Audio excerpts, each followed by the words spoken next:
UFC 249 results. Greg Hardy vs. Yorgan de Castro. Greg Hardy with the upset. After some very effective kicks by de Castro, Hardy finally checked one and it changed the entire fight. Hardy took over and got the unanimous decision. Big upset by the Prince of War. And then next up was Calvin Kattar vs. Jeremy Stephens. After another slow start, Calvin Kattar's hands began to loosen up and made some great connections. He eventually landed a devastating elbow that dropped Stephens. After another elbow and a couple more punches on the ground, the fight was stopped. Super violent fight by these guys and great win for Kattar. And then Francis Ngannou vs. Jairzinho Rozenstruik. The fight started and Jairzinho landed some good inside leg kicks, but then Francis remembered he had 4 escorts for hands and blitzed and eventually landed a huge left hand that put Biggie Boy to sleep. 20 seconds is all it took for the Predator to add another name to his resume. It'll be interesting to see how long it'll take for him to get his title shot. Dominick Cruz vs. Henry Cejudo. When TJ Dillashaw dropped to 125 pounds to face the Messenger, I had a lot of respect for Cejudo's ability to fight, but I was not convinced he could compete with TJ. He proved a lot of people, including myself, that night by defeating the Bantamweight King in 1 round.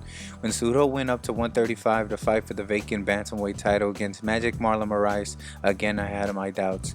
Although Marlon isn't as elite as TJ or DJ, Moraes looked very dangerous in his recent fights, and with the advantage in weight and height, I did not believe Cejudo could do it.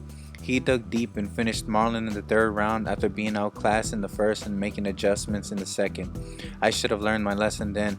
After the fight with Jose Aldo fell through, it was Bantamweight legend Dominick Cruz that filled in. Dominick was coming off a long layoff, but that didn't really matter to most since Dom has come back from long layoffs in the past. I thought that Cruz's movement and size would give him an easy decision. In the 2nd round of their bout, Triple C timed a beautiful knee that dropped the Dominator and followed up with shots that ended the fight. I personally think the stoppage was fine. If you watch the video, Keith Peterson jumps in at the exact moment Dom begins to get up, so I can't blame him for that. As a surprise to many, Henry Cejudo announced his retirement and rode off into the sunset while on top. At first I didn't really believe him, but he sounded sincere in the post-fight press conference. Do you think that this is the last time we see the King of Cringe in the octagon? Let me know.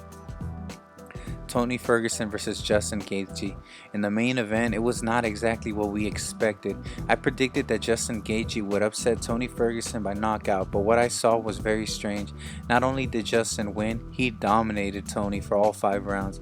Besides a beautiful uppercut that dropped Justin at the end of the 2nd round, Justin had his way with him. Justin looked renewed as he was calm and patient throughout. At a certain point in the 2nd round, Justin began to swing a little more wildly, and it was good to hear his coach, Trevor Whitman, call it out and have him fix it in the next round. Tony looked slow and was taking some huge shots, and in the middle of the 5th, Herb Dean had seen enough and stopped the fight.